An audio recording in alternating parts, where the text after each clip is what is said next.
How to use FL Studio on a Chromebook. In this video, I'll show you how to use FL Studio on a Chromebook using a workaround. So to get started, first enable Linux on your Chromebook through Settings, Developers, and turn on Linux. Once Linux is installed, update it using sudo apt update and sudo apt upgrade. Now install Wine. Sudo apt install Wine. Download the Windows version of FL Studio from Image Line. Open the terminal and use Wine to install FL Studio. Wine FL Studio installer.exe. Follow the installer as if you're on Windows. Once done, launch FL Studio using Wine.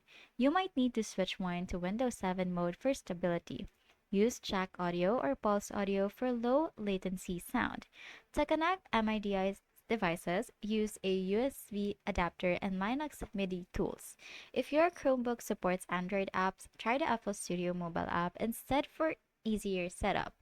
Performance may vary depending on your specs, so keep expectations realistic. And that's how to use FL Studio on a Chromebook.